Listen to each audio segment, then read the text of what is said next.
Hi everyone, my name is Hosanna, and today I'm going to be talking about one of the biggest corporate scandals in the United States history, the collapse of Enron. This story isn't just about a company going bankrupt, it's about how fraud, greed, and poor oversight can affect thousands of people and change the way corporations are regulated. Enron used to be one of the largest energy companies in the United States, and for a time being, it looked like a huge success story, but behind the scenes, the company was hiding billions of dollars in debt using complicated accounting tricks.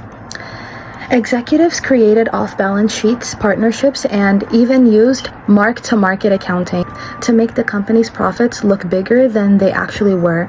The result: investors were misled, employees entrusted their retirement savings to the company, and creditors thought Enron was financially stable. By the end of 2001, the company collapsed, filing for bankruptcy and leaving thousands of employees unemployed and billions of dollars were lost. It was a shocking example of how corporate fraud can destroy lives. To understand this case, I researched using a mix of videos, articles, and official sources. I watched the documentary The Crooked E, The Unshredded Truth About Enron, and the news report 20 years later, former employees remember the collapse of Enron. I also looked at the information from the FBI's website and other reputable articles that explain Enron's accounting methods and the fraud that occurred. These sources gave me a complete view of what happened, from the corporate decisions to the human impact.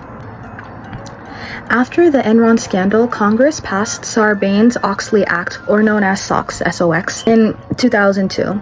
The law was designed to make corporations more accountable and prevent this kind of fraud from happening again. Some key points of SOX are that the company executives must personally certify financial statements. Corporations must improve internal controls and be transparent about the financial risks, and external auditors are most closely monitored.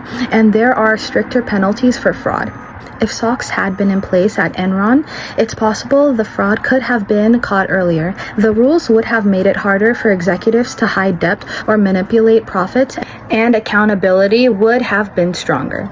So this is my analysis. What went wrong? Well, question 1, what role did corporate culture and leadership play in enabling fraud at Enron? Well, Enron's corporate culture pushed employees to focus on making huge profits no matter the cost.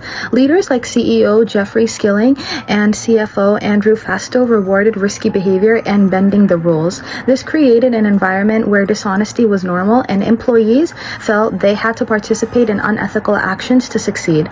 Basically, the leadership set the tone that fraud was acceptable to meet financial goals. Question 2, how did the accounting practices and financial reporting contribute to the scandal?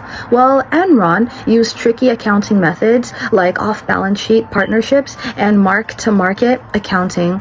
These allowed the company to hide debt and show fake profits. Investors and employees thought Enron was doing better than it really was because the financial reports were misleading. These accounting tricks were key to the fraud and made the company look stronger than it actually was. Question 3, which external agencies or individuals participated in or helped cover up the fraudulent activities?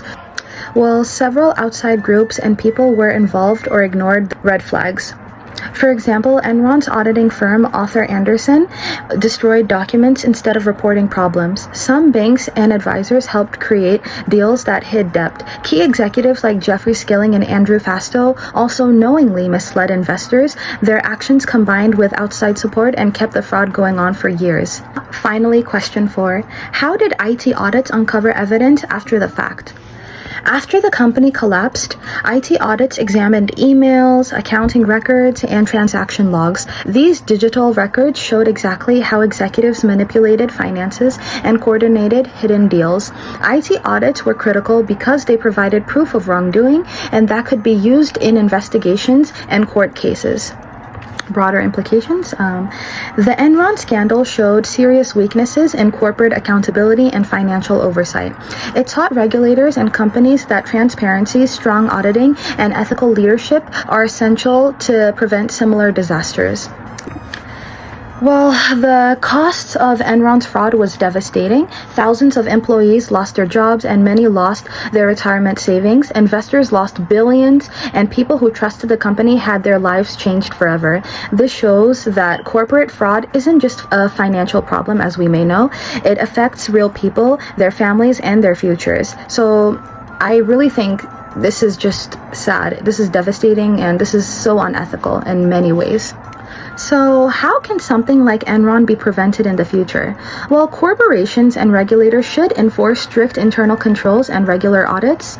They should promote an ethical corporate culture where honesty is rewarded, ensure external auditors are independent and closely supervise financial reporting, and use modern IT systems that we have now to track financial transactions and flag unusual activities in real time.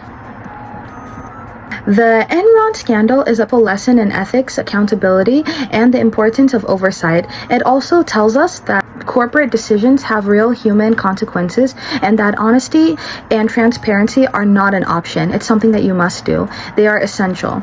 By learning from Enron, companies can protect employees, investors, and the public from similar disasters in the future. Thank you for watching, and I hope this story encourages everyone to think critically about corporate responsibility and ethical leadership.